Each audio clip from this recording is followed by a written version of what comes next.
کیونکہ اب آپ کو ایک چیز دیکھنی پڑے گی، کیونکہ سرکاری اسکولوں میں جتنے بھی بچے پڑھتے ہیں، کوئی 50,000 سے زیادہ پنجاب میں اسکول ہیں، کوئی 1 کروڑ سے زیادہ بچے ان میں پڑھتے ہیں، ان میں سے اکثر کے پاس موبائل اور انٹرنیٹ کی اور لیپ ٹاپس کی فیسلٹی نہیں ہے. تو اس لیے بڑا ضروری تھا کہ ہم اس کو ٹی وی چینل کے تھرو ان تک پہنچائیں گے. اکثر گھروں میں ٹی وی ہوتا ہے، تو یہ ہم نے ایک میڈیم استعمال کیا. لیکن جن بچوں کے پاس موبائل ہے یا کوئی لیپ ٹاپ یا اس طرح کا ہے، تو ان کے لیے ہم نے یہ فیسلٹی رکھی ہے کہ موبائل ایپ کے تھرو بھی وہ اس کو ڈاؤن لوڈ کر سکتے ہیں سارے کو. اور یہ ہمارا تقریباً روز 9 بجے سے لے کے 1 بجے تک یہ پروگرام تعلیم گھر چلتا ہے، اور پھر شام کو اس کی ریکارڈنگ بھی رن ہوتی ہے. اور اگر آپ کوئی لیکچر وغیرہ مس بھی کر دیں تو آپ انٹرنیٹ پہ جا کے وہ ڈاؤن لوڈ کر کے بھی دیکھ سکتے ہیں. تو اور یہ ابھی تقریباً مہینہ ہوا ہم نے اس کو لانچ کیا. اب آگے جو ہے اگلے مہینے مئی سے ہم انشاءاللہ 9ویں اور 10ویں کا بھی اس کے اندر ایڈ کر دیں گے کریکولم. تو یہ پہلی سے لے کے 10ویں گریڈ تک سارے بچے جو ہیں ایٹ لیسٹ اپنا پڑھائی جو ہے جاری رکھ سکتے ہیں تھرو دس میڈیا. صاحب لوگ آپس میں نا ایک دوسرے سے عذرائے مذاق کہتے ہیں کہ چھٹیاں تو بس سرکاری دفاتر میں ہوتی ہیں، وہاں کوئی کام وام نہیں ہوتا.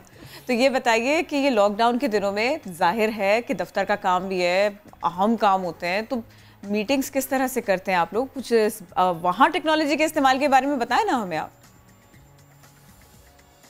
میرے خیال میں ہمارا سب سے پہلا پروجیکٹ تھا جب یہ ایک وبا پھیلی ہے، کیونکہ سب سے بڑا یہ چیلنج تھا کہ ہمیں اس کا کوئی طریقہ کیا جائے. ابھی تک تو ہمارا کچھ ویڈیو کانفرنس کی اکوپمنٹس وغیرہ تو لگی ہوئی تھی سرکاری دفاتر وغیرہ میں، لیکن اب کیونکہ دفتر بند ہے، لوگوں نے گھر سے آپریٹ کرنا ہے، کوئی کئی بار گاڑی میں ٹریول کر رہا ہوتا ہے، تو ہمیں ایک mobile video conferencing system launch کیا حکومت پنجاب کے لیے، جس میں کوئی بھی سرکاری ملازم کہیں بھی بیٹھے ہوئے، چاہے گھر بیٹھا ہوا ہے، چاہے وہ گاڑی میں ہے، وہ اپنے میٹنگ کنڈکٹ کر سکتا ہے، اس میں ورچولی اپنے آپ کو جوائن کر سکتا ہے. اس کے پاس یا لیپ ٹاپ ہونا چاہیے یا آئی پیڈ یا کوئی موبائل ڈیوائس ہو، بس that is all, that is the requirement. تو یہ ہم نے کیا، اور اس وقت تقریباً چیف منسٹر صاحب اس کے اوپر میٹنگ لے رہے ہیں، چیف سیکرٹری صاحب میٹنگس اس کے تھرو لے رہے ہیں، تقریباً ہر ڈپارٹمنٹ اس کو یوز کر رہا ہے. اور یہ بہت ہی زیادہ امپورٹنٹ تھا، یہ خاص کر یہ جو وبا کے اور کرونا کے کانٹیکسٹ میں، تو یہ بڑا افیکٹولی یوز ہو رہا ہے، اور ہزاروں میٹنگس ہر ہفتے اس سسٹم کے تھرو کی جائے. اچھا سر، ایک اپلیکیشن لانچ کی گئی تھی گورنمنٹ کی طرف سے، اور اب اس اپلیکیشن کے ذریعے ہم یہ جان پاتے ہیں کہ ہم سیف زون میں ہیں یا ہم کسی کورونا پیشنٹ کے قریب تو نہیں ہیں. اس سے متعلق ہم نے پہلے بات کی تھی. میں جاننا آپ سے یہ چاہ رہا ہوں کہ آرٹیفیشل انٹیلیجنس کی مدد سے آپ لوگ کچھ سپورٹ کر رہے ہیں اسمارٹ لاک ڈاؤن میں اور اسمارٹ سیمپلنگ میں؟ اچھا دیکھیں، اسمارٹ لاک ڈاؤن کے لیے میرے خیال میں سب سے جو امپورٹنٹ چیز ہے وہ ہے آپ کے پاس availability of data, specially visually ڈیٹے کا نظر آنا کہ کس طرح یہ وبا پھیل رہی ہے، کس جگہ پہ زیادہ آپ کے لوگ ہیں جو اس سے افیکٹ ہوئے ہیں، کس جگہ کے اوپر کم افیکٹ ہوئے ہیں، اور پھر آپ اکارڈنگلی اس کے اوپر ڈیسیژن لے سکتے ہیں. تو ہم نے ایک پورٹل ڈیولپ کیا ہے جو ہم نے ڈسٹرکٹ ایڈمنسٹریشن میں کمشنرز اور ڈی سیز کو اس کی ایکسیس دی ہے، اور جس کے اندر ہیلتھ کا اور باقی ڈفرینٹ ڈپارٹمنٹ سے ڈیٹا آتا ہے، جس کے اندر ان کو وہ ویژولی دیکھ سکتے ہیں کہ کس جگہ پہ وبا پھیل رہی ہے، کس جگہ کتنے پیشنٹس ہیں، کس جگہ ٹریولرز آ رہے ہیں زیادہ باہر سے، تو زائرین کس جگہ پہ ہیں، کس جگہ پہ کوارنٹائن سینٹرز ہیں. تو یہ ساری انفارمیشن ان کو ویژولی نظر آتی ہے، اور اس کے اوپر based they can actually lock down in two specific areas. میرے خیال میں یہ جو پلیٹ فارم ہم نے ان کو دیا ہے، this should prove very useful in sort of delivering on this strategy of smart lockdown. کافی کچھ کر رہے ہیں آپ لوگ. یہ بتائیے پنجاب آئی ٹی بورڈ آگے کیا کرنے جا رہا ہے، مزید کیا کرنے جا رہے ہیں آپ لوگ؟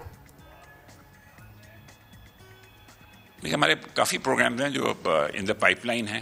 اس کے اندر مثلا جو کچھ عنقریب جو انشاءاللہ لانچ ہو جائیں گے. ایک تو پرائم منسٹر صاحب نے ابھی اناؤنس کیا، آپ کو پتا ہوگا کنسٹرکشن کی انڈسٹری کھولی ہے. تو کنسٹرکشن انڈسٹری کے لیے ان کا اپنا ڈفرینٹ بلڈنگ ڈپارٹمنٹس کے ساتھ ایل ڈی ایز اور اپنا لوکل گورنمنٹ کے ساتھ ان کو پرمیشن وغیرہ چاہیے ہوتی ہیں، میپس کے اپروولس چاہیے ہوتے ہیں. وہ بڑا لمبا پروسیس ہے، فائلز ہیں، آپ کو دفتروں کے چکر کاٹنے پڑتے ہیں. تو ہم اس سارے پروسیس کو ڈیجیٹائز کر رہے ہیں، اور انشاءاللہ وہ عنقریب یہ ہو جائے گا. اور اس کے بعد یہ ہوگا کہ آپ نے جب اپلیکیشن کسی نے بھی دی ہے 30 دن کے اندر اس کو ڈیجیٹلی اس کے اوپر اس کو اپروول آ جائے گا.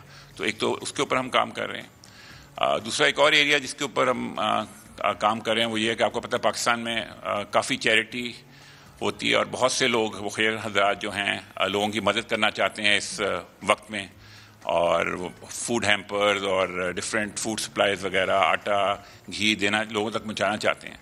تو ابھی اس کا بھی کوئی مربوط سسٹم ان پلیس نہیں ہے. کئی لوگوں کو ایک بار چیز ملتی ہے, کئی لوگوں کو 2 بار ملتی ہے, کہیں کو بالکل ہی نہیں ملتی. تو اس کے لیے بھی ہم ایک پورا سسٹم ان پلیس کر رہے ہیں تاکہ یہ سارے کا سارا جو میکنزم ہے اس کو ایک اسٹریم لائن کیا جائے, تو اس کے اوپر ہم کام کر رہے ہیں.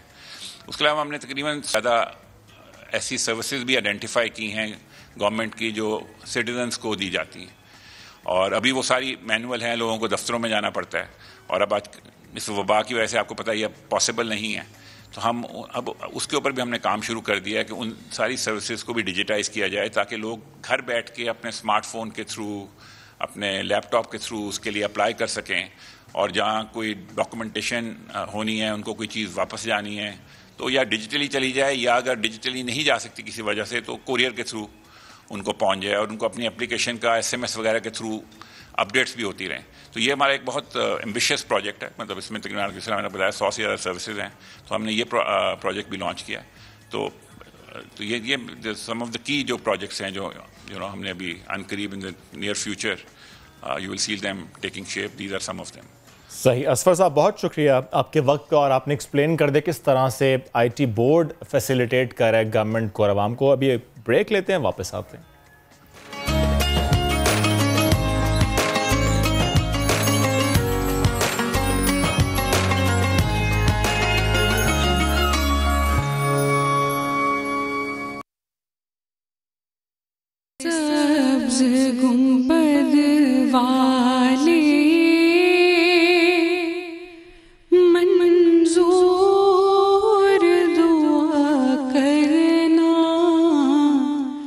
جب وقت نظر آئے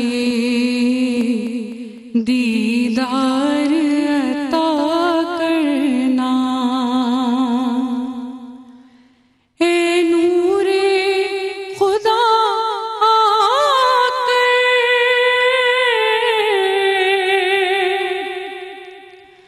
آنکھوں میں سما جانا, یا در پہ بلا لینا, یا خواب میں آ جانا, یا در پہ بلا لینا, یا خواب میں آ جانا. اے پردہ نشین دل کے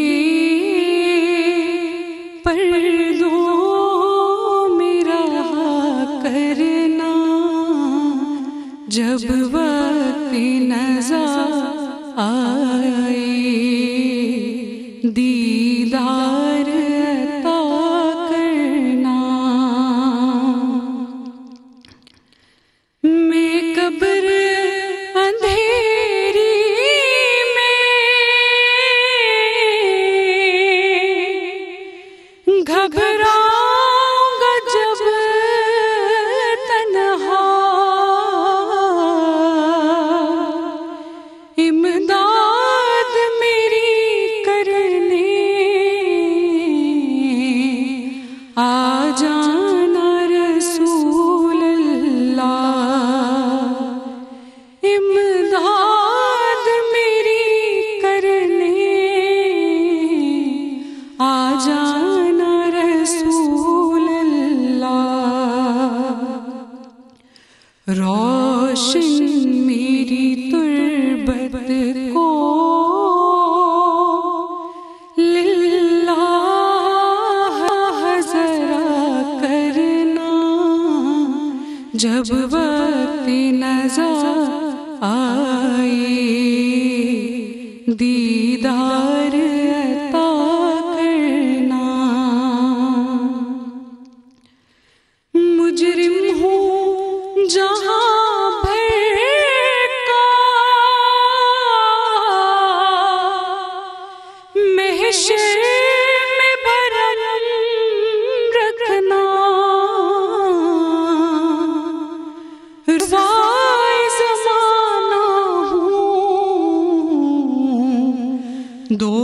دوزخ سے بچا لینا رسوائے زمانہ ہوں دوزخ سے بچا لینا منظور دعا میری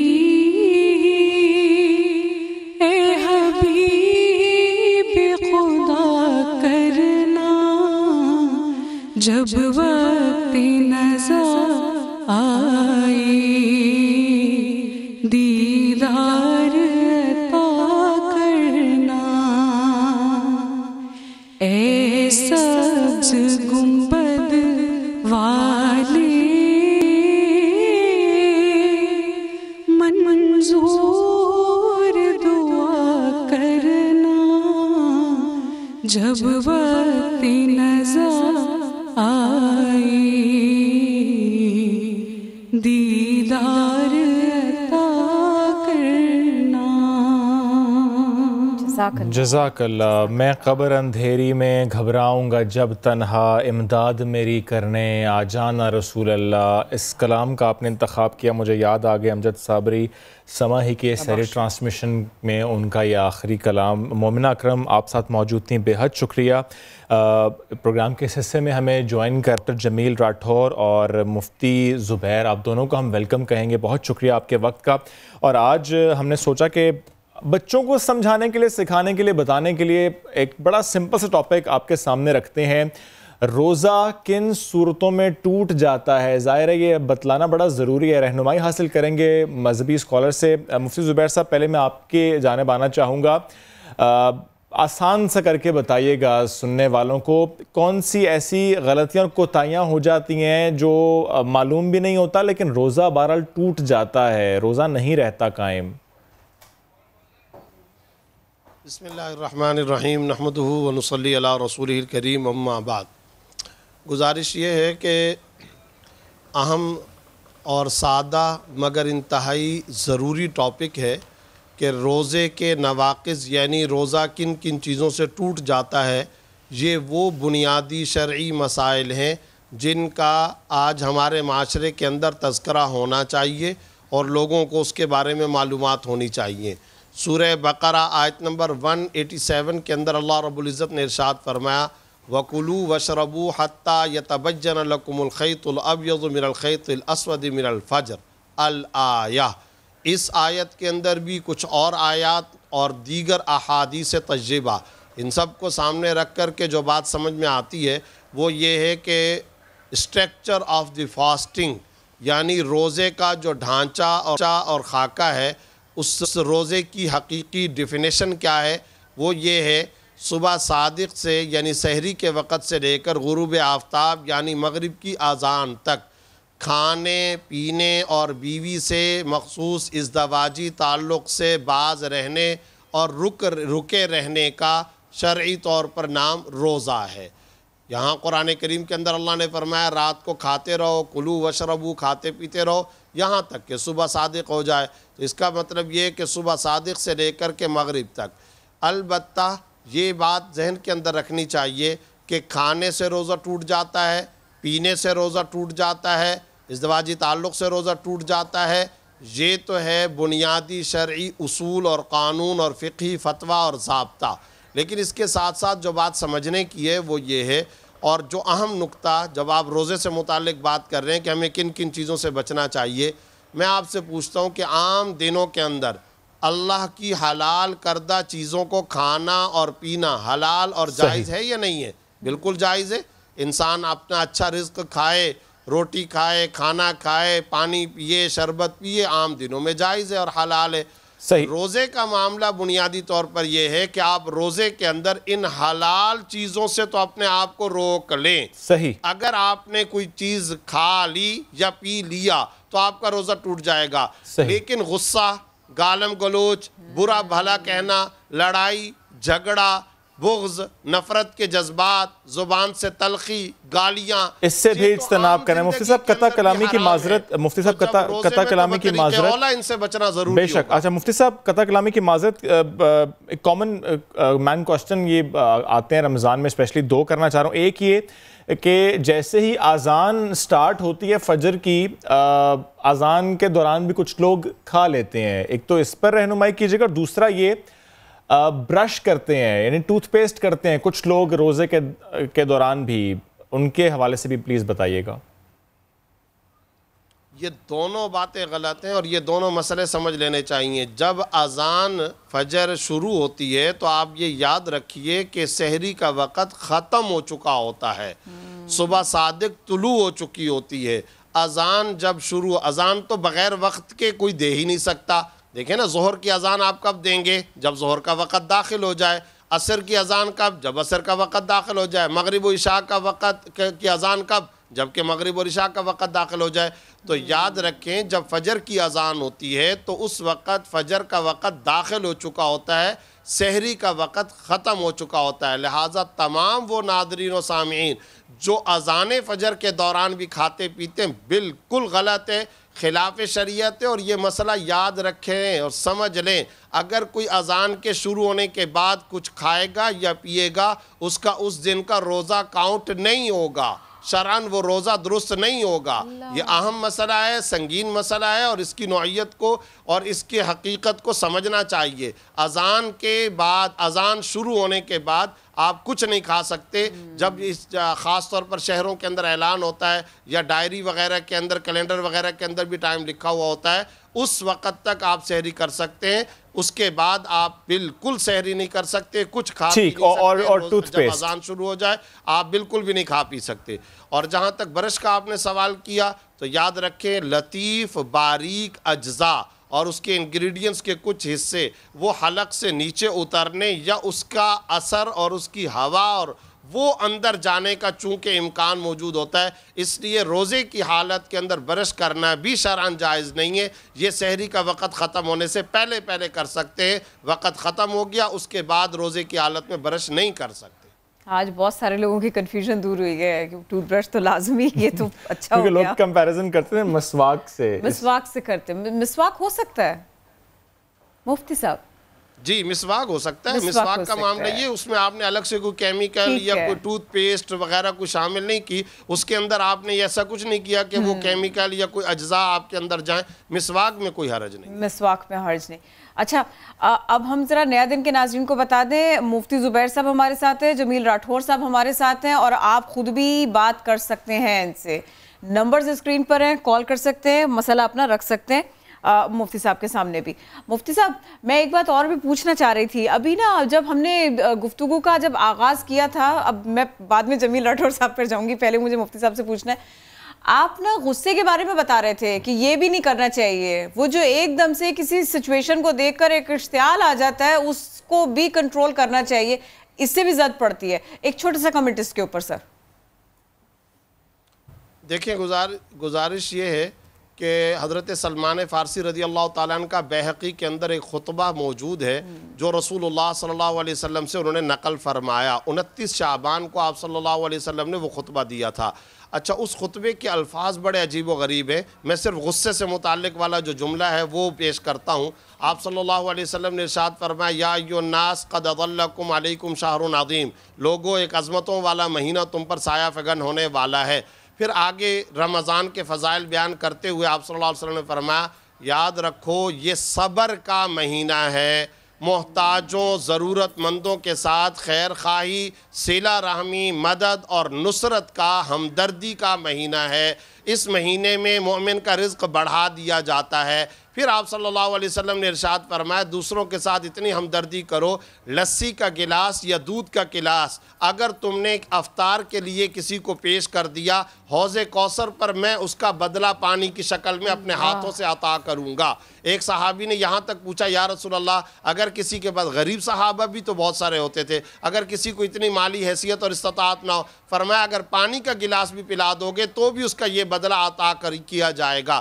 اب یہاں جو آپ صلی اللہ علیہ وسلم نے صبر کا مہینہ قرار دیا, ضرورت اس بات کی ہے کہ ہمارے ہاں ویسے بھی ہر وقت برداشت, ٹالرنس, تحمل, بردباری ہونی چاہیے, لیکن خاص طور پر تو رمضان میں ہمیں کمپین چلانی پڑتی ہے. بازار میں, ٹھیلے پر, چورنگی پر, سڑک پر, ٹریفک سگنل پر, ہر جگہ پر ہم دیکھتے ہیں لڑائیاں ہو رہی ہیں, تلخیاں ہو رہی ہیں. گھر کے اندر روزے دار آ رہا ہے, بچوں سے جھگڑ رہا ہے, دفتر کے کولیگ سے جھگڑ رہا ہے, اور یہ جملہ ہمارے سماج کے اندر بڑا مشہور ہے یہ جملہ کہ جی اس کو روزہ لگا ہوا ہوگا. ارے بھئی روزہ ایسی چیز تو نہیں ہے کہ لگا ہوا ہو, یہ تو عبادت خداوندی ہے, یہ تو صبر کی تلقین کرتا ہے. برداشت, کنٹرول, صبر, تحمل, بردباری, یہ صفات پیدا کرنا, یہ حقیقی طور پر روزے کا فلسفہ اور پیغام ہے. غصہ, گالم گلوچ ویسے بھی حرام ہے, روزہ تو آیا ہی تقوی, یہ تو ہمیں سکھانے کے لیے ہی تو ہے. طریقہ اولا یہ ساری کی ساری عادتیں حرام ہونا جائیں. بے شک. ڈاکٹر جمیل راٹھور صاحب آپ کی طرف آؤں گا. میں جانا آپ سے یہ چاہ رہا ہوں کہ ڈائبیٹک پیشنٹس اور بلڈ پریشر کے پیشنٹس, ان کے حوالے سے بتائیں. فار ایگزامپل اگر ڈائبیٹک پیشنٹ کی میں بات کروں, شوگر لیول کتنا ڈراپ ہو جائے تو ان کو روزہ نہیں قائم رکھنا چاہیے؟ بسم اللہ الرحمن الرحیم. سب سے پہلے میں آپ کو, آپ کے ناظرین کو, مفتی زبیر صاحب کو السلام علیکم ورحمۃ اللہ وبرکاتہ. دیکھیں, آپ نے ڈائبٹیز پیشنٹس کے متعلق پوچھا ہے, تو سب سے بنیادی بات یہ ہے کہ ڈائبٹیز پیشنٹ دو طرح کے ہوتے ہیں. ایک وہ ہوتے ہیں کہ جو کہ انسولین ڈیپینڈنٹ ہوتے ہیں, جو انسولین لے رہے ہوتے ہیں. ایک وہ ہوتے ہیں جو کچھ دوائیاں لے کر گزارا کرتے ہیں. اور تیسرا درجہ کم کیٹیگری کا وہ ہوتا ہے جو اپنی ڈائٹ کو کنٹرول کر کے, اپنی غذا کو اور ورزش کے ذریعے اپنی شوگر کا لیول برقرار رکھ سکتے ہیں. اب آپ کا سوال یہ کہ کتنا لیول ہونا چاہیے, یہ ڈاکٹر بتائے گا, اس لیے کہ عام طور پر جن کا بلڈ شوگر لیول زیادہ ہوتا ہے, ایسے پیشنٹس ان کی باڈی جو ہے وہ کم از کم اگر 50 سے بھی نیچے آ جائے تو ہائپوگلائسیمیا کی کنڈیشن میں جاتے ہیں اور فینٹ بھی ہو سکتے ہیں, بے ہوش بھی ہو سکتے ہیں. نارمل آدمی تو 25-30 اگر شوگر بھی ہو تب بھی سروائیو کرتا ہے, 20 سے نیچے بھی سروائیو کر جاتا ہے. لیکن چونکہ اس کی باڈی اس سطح پر آ چکی ہے, وہ ریڈ کر چکی ہے کہ اس کا بلڈ شوگر لیول لگی رہتی ہے, لہذا شوگر کے خاص طور پر وہ پیشنٹ جو کہ انسولین لے رہے ہوں, ایک تو یہ کہ ڈاکٹر کے مشورے کے بعد وہ اپنی ٹائمنگ تبدیل کر لے. ٹائمنگ سے مراد یہ کہ پہلے عام طور پر جو انسولین لینا ہوتی ہے وہ فاسٹنگ کنڈیشن میں لیتے ہیں, کھانے سے 15 منٹ پہلے, 10 منٹ پہلے. تو اب اگر وہ انسولین لینا چاہیں گے روزے کی حالت میں تو یقینی طور پر وہ افطار سے چند لمحے قبل یا کھجور لیتے ہی اس کے ساتھ انسولین لے لیں گے, اور پھر نماز پڑھنے کے بعد کھانا کھائیں گے. یعنی ڈاکٹر صاحب افطاری سے پہلے انسولین لگا سکتے ہیں؟ جی ہاں, ارتقاء انجیکشن. دیکھیں فقہاء کرام کی دو رائے ہیں اس کے سلسلے میں, اور یقینی طور پر ایک رائے اب یہ بھی آ چکی ہے کہ آپ انجیکشن لگا سکتے ہیں. اسی طرح مفتی صاحب سے آپ نے مسواک کا مسئلہ پوچھا تھا. دیکھیں مسواک تو رسول مکرم صلی اللہ علیہ وسلم کی نص قطعی سے احادیث کی ثابت ہے. مسواک چونکہ ہم قیاس کے بھی قائل ہیں, لہٰذا مسواک جو ہے اس کے اندر بھی کیمیکل ہوتا ہے. ہر درخت کے اندر کوئی نہ کوئی جوسز ہوتے ہیں, اس کا عرق پایا جاتا ہے, اس کا بھی عرق جو ہے حلق میں جاتا ہے, یا حلق کے نیچے نہیں جاتا, منہ کے اندر فلوٹ کرتا ہے. بیائی اسی طرح اگر کوئی برش کر رہا ہے اور احتیاط کے ساتھ فقط دانتوں کا اگر وہ پیسٹ لگاتا ہے یا کوئی پاؤڈر لگاتا ہے اور کوشش احتیاط کے ساتھ کرتا ہے کہ حلق کے اندر نہ آ جائے. جہاں تک تعلق ہے تو ہوا تو ناک کے ذریعے بھی اندر جاتی ہے, منہ کے ذریعے بھی جاتی ہے, اور بہت ساری اسمیلز جو ہے وہ کاربن مونو آکسائڈ ہم باہر جائیں تو ہم انہیل کر رہے ہوتے, اس سے روزے کا کچھ نہیں بگڑتا. ہاں احتیاط کرے, اگر پیسٹ کے ذرات حلق کے اندر چلے گئے یا زبان سے چپک کر رہ گئے, وہ بعد میں اندر چلے گئے, تو ایسی صورت میں یقینی طور پر روزہ چلے جائے گا. لیکن احتیاط کا مشورہ ہے جو مفتی صاحب, اور کیونکہ ظاہر ہے آپ نے خود کہا کہ حلق تک نہ جائے تو ایئر ڈراپس اور آئی ڈراپس, کیونکہ ظاہر ہے وہ تو جاتے ہیں حلق میں. ہاں تو سر ایئر ڈراپس اور آئی ڈراپس یہ استعمال کیے جا سکتے ہیں؟ دیکھیں اگر ایئر ڈراپس کی اگر میں بات کروں تو قدیم فقہ نے لکھا کہ ایئر ڈراپس نہیں استعمال کرنا چاہیے, کیونکہ میڈیکل سائنس اس نہج پر نہیں پہنچی تھی. لیکن بعد میں جب اناٹمیکل سائنس آ گئی, اس نے بتایا کہ آپ کے ایئر پر ڈائفرامس ہوتے ہیں, ایک پردہ ہوتا ہے جس کی وجہ سے آپ کوئی بھی دوائی ڈالیں وہ آپ کے جسم کے اندر نہیں جاتی. مفتی زبیر صاحب کچھ کہنا چاہ رہے ہیں. جمیل راٹھور صاحب, مفتی زبیر صاحب کچھ کہنا چاہ رہے ہیں. جی مفتی صاحب. میں بات مکمل کر لوں, اس کے بعد وہ پھر میری تصحیح فرما دیں. جی جی راٹھور صاحب میں عرض یہ کر رہا ہوں کہ جہاں تک کوئی بات نہیں, ٹھیک ٹھیک, جہاں تک آئی ڈراپس کا تعلق ہے, جہاں تک تو ہماری آنکھ کے اندر ایک سپیریئر میٹس ہوتا ہے, ایک انفیریئر میٹس ہوتا ہے, کامن کینوپلائز ہوتی ہے, چھوٹی چھوٹی لائنیں ہوتی ہیں, اور وہ جا کر انفیریئر میٹس کے ذریعے ایک تو ہمارے ناک میں گرتی ہے, ایک ہمارے حلق میں گرتی ہے.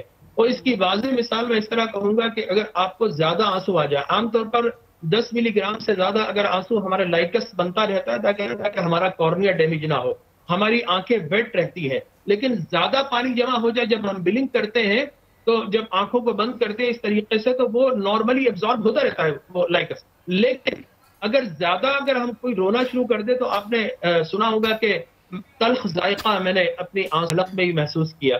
بیائی اسی طرح اگر کوئی ڈراپ ڈالتے ہیں تو اس کا ذائقہ حلق میں بھی محسوس ہوتا ہے, اور اس کا ذائقہ جو ہے وہ یقینی طور پر حلق کے ذریعے آپ کے پیٹ میں داخل ہو جاتا ہے, جسم میں داخل ہو جاتا ہے. اور اس طریقے سے یقینی طور پر اگر آئی ڈراپس ڈالیں گے تو روزہ جاتا رہے گا. لیکن انتہائی کوئی مجبوری ہو تو ایسی صورت میں ظاہر ڈاکٹر سے مشورہ کر کے پھر اس روزے کی قضا نکالی. ٹھیک ہے مفتی صاحب, آپ کی طرف آنے سے پہلے کالر لے لیتے ہیں. نزت نے ہمیں کال کیا. نزت کیا سوال کرنا چاہتی ہیں؟ مفتی صاحب کی بات سن رہے ہیں.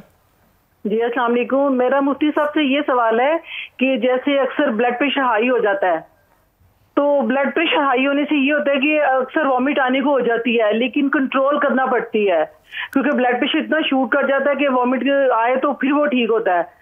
لیکن میں یہ پوچھتی ہوں کہ اس کو کنٹرول کر لینا بہتر ہوتا ہے, اگر یہ ایسے میں آ جائے تو پھر کیا ہے اس کا ہے کہ روزے میں ہمیں بتائیں اس کا کیا کرنا چاہیے پھر. ٹھیک ہے, تھینک یو. اب ہمارے ساتھی مفتی صاحب, وامٹنگ فیل جہاں تک ہم سمجھ پائے, وامٹنگ فیل ہوتی رہی, الٹی فیل ہوتی رہی, وہ روزہ بچانے کی کوشش کرتی رہی, یہ پوچھنا چاہ رہی ہیں. دیکھیں اگر تو وومٹنگ فیل ہوتی رہی ہے, صرف اور صرف خیال آتا رہا ہے, طبیعت میں کچا پن آیا ہے اور محسوس ہو رہا ہے کہ شاید الٹی اب آئے گی, اگر صرف اور صرف یہی بات ہے تو اس سے تو روزے پر کوئی اثر نہیں پڑا, روزہ اس کا شرعاً درست ہو گیا. ایون کہ اگر الٹی آ بھی جائے, وومٹنگ ہو بھی جائے, تو اس سے بھی یعنی باہر اگر الٹی آ گئی ہے تو اس سے بھی روزہ نہیں ٹوٹتا. ایک بات تو یہ ذہن کے اندر رکھیں. بعض حضرات یہ سمجھتے ہیں کہ شاید الٹی ہونے سے روزہ ٹوٹتا ہے اور کہتے ہیں کہ منہ بھر کر کے اگر الٹی آئے گی تو روزہ. پہلی بات تو یہ یاد رکھیں کہ جسم کے اندر کوئی چیز داخل ہونے سے روزہ ٹوٹتا ہے, کوئی چیز خارج ہونے سے روزہ نہیں ٹوٹتا. صرف اور صرف وہ ایک شکل ہوتی ہے کہ اگر کچھ وومٹنگ کا مواد منہ کے اندر آیا اور پھر وہ اندر چلا گیا تو ایسی صورت میں پھر وہ روزہ ٹوٹنے کی بات ہوتی ہے. عام طور پر ویسے روزہ الٹی کے آنے سے نہیں ٹوٹتا. دوسری گزارش میں یہ کرنا چاہتا ہوں کہ آپ نے ڈائبٹیز کے بارے میں, پیشنٹ کے بارے میں پوچھا, تو ایک بات یاد رکھیں کہ سحری کے وقت میں اور افطار کے وقت میں اپنی شوگر لیول کو کنٹرول کرنے کی میڈیسن کو استعمال کرنا چاہیے. اور ظاہر ہے کہ جو روزہ دار ہوتے ہیں, روزہ رکھنے والے لوگ ہوتے ہیں, وہ اس کی پوری مینجمنٹ کر کے رکھتے ہیں اور اس کا ڈاکٹروں کے ساتھ طبی مشورہ کر کے میڈیسن کا اور اپنی انسولین کا اس طریقے سے نظام بنا کر کے رکھتے ہیں کہ وہ آسانی کے ساتھ روزہ رکھ لے. لیکن اگر جو آپ نے بات کہی تھی کہ دوران روزہ کسی کا شوگر لیول بہت گر گیا, بہت پریشانی کی حالت پیدا ہو گئی اور ٹینشن کی, تو اب ظاہر ہے شریعت نے کوئی تکلیف اور مشقت اور اذیت کے اندر مبتلا کرنے کا کوئی ارادہ نہیں کر رکھا ہوتا. اگر بے ہوشی کا خطرہ جیسا کہ بات آئی ہے, اذیت اور اس طرح کا معاملہ پیش آ جائے, ایسی صورت میں وہ میٹھا کھا سکتا ہے, روزہ توڑ سکتا ہے. روزہ توڑے گا تو شرعاً اس کی قضا اس کو کرنی پڑے گی, کسی قسم کا کوئی گناہ نہیں ہوگا. ظاہر ہے لیس علی المریض حرج, بیمار پر, پیشنٹ پر, مریض پر کوئی حرج اور کسی قسم کا وبال اور خسارہ, نقصان و تاوان نہیں ہوتا. ایسی صورت میں اگر وہ بعد میں روزے کی قضا کر لے تو شرعاً درست ہے. اور ساتھ ساتھ میں اس میں وہ یہ بھی دیکھتا ہے سردی کے چھوٹے دنوں کے اندر روزے کی قضا کر لے تو یہ بھی ٹھیک ہے. مسواک کی جہاں تک بات آئی تو ایک تو نص کے اندر یہ بات, حدیث میں چونکہ یہ بات آ چکی کہ رسول اللہ صلی اللہ علیہ وسلم دوران روزہ مسواک فرمایا کرتے تھے, لہذا بات ختم ہو گئی جب حدیث کے اندر یہ بات آ گئی. جہاں تک تعلق ہے کہ کیمیکل وغیرہ کا, تو راٹھور صاحب نے جیسا کہ کہا, اگر کوئی اتنی زیادہ اس انداز کی احتیاط کرے کہ فیلنگ بھی اندر نہ جائے, حلق سے کیمیکل کے لطیف و باریک اجزاء بھی نہ جائیں, زبان سے بھی نہ چپکے, اتنی ساری احتیاطیں, تو ظاہر ہے جب اتنی ساری بات ہے تو اپنے آپ کو اپنے روزے کو انسان مشکوک کیوں نہ ہی کرے ٹوتھ پیسٹ. ابھی تو واٹر یہ وضو کرتے ہیں، اس وضو کے اندر کیا کلورین نہیں ملا ہوتا ہے؟ اس کو پانی صاف کرنے کے آپ جائیے جا کے ہائیڈرینٹس پر، وہاں پر باقاعدہ اس پانی کو صاف کرنے کے لیے کیمیکل ملایا جاتا ہے، اور ہم وضو کرتے ہیں اور وضو کے ذریعے جو ہے وہ ظاہر وہ کیمیکل کسی حد تک تو ہمارے حلق کے اندر جاتے ہیں. لہذا جہاں تک کیمیکل کی بات ہے اس میں تو بہت زیادہ پھر وسعت آ جائے گی. میں نے جو بات کی ہے وہ خالصتاً یہ ہے کہ حلق کے اندر کوئی ذرات نہ رہے، اور فقہائے احناف نے لکھا کہ اگر تل سے چھوٹی کوئی چیز اڑتی ہوئی حلق میں چلی گئی تو اس سے بھی روزہ نہیں ٹوٹے گا، اس سے زیادہ ہوتی ہے تو ایسی صورت ہے. لہذا کیمیکل تو ہمارے یہاں پانی کے اندر بھی موجود ہے، تو آپ کیا وضو نہیں کریں گے، تیمم سے کام چلائیں گے؟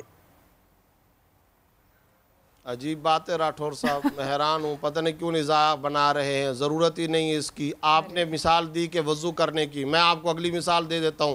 انسان روزے میں نہا سکتا ہے یا نہیں نہا سکتا؟ نہا سکتا ہے، اور ساری دنیا کی طبی ماہرین کا اس بات پر اجماع، کنسنسس اور اتفاق ہے کہ جب نہاتا ہے تو مسامات کے ذریعے سے باقاعدہ پانی اندر جاتا ہے، تو کیا روزہ ٹوٹے گا؟ نہیں ٹوٹے گا. تو میں نے ایک لفظ استعمال کیا، وہ لفظ یہ استعمال کیا تو سب کو پتا ہے، اتنی عقل تو سب کے پاس ہے کہ مسامات کے ذریعے جاتا ہے، لیکن یہ میوکس ممبرین ہے اندر منہ کی، میں اس کی بات کر رہا ہوں. آپ حلق کی بات کر رہے تھے، میں اسی چیز کی وضاحت کر رہا ہوں.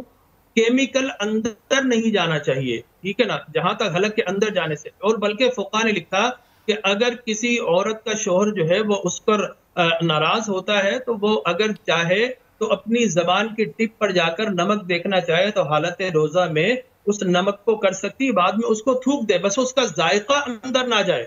یہاں تک بھی ہمارے فقہاء کرام نے لکھا ہے حلق کے اندر جانے سے روزہ ٹوٹتا ہے. لہذا جہاں تک برش کا حکام ہے، احتیاط اگر کوئی ٹھیک ہے. جمیل راٹھور صاحب آپ کا پوائنٹ آ گیا، آپ کا پوائنٹ آ گیا کیونکہ وقت ہمارے پاس ختم ہو گیا. جمیل راٹھور صاحب آپ کا بھی شکریہ. یس مفتی زبیر صاحب بہت شکریہ، آپ نے ہماری رہنمائی کی. وقت میں ختم ہو چکا ہے، تو آپ سے ہوگی ملاقات کل نئے موضوعات کے ساتھ. اپنا خیال رکھیں، اگر باہر جائیں تو احتیاط کے ساتھ باہر جائیں. ہوگی ملاقات کل، تب تک کے لیے اللہ حافظ.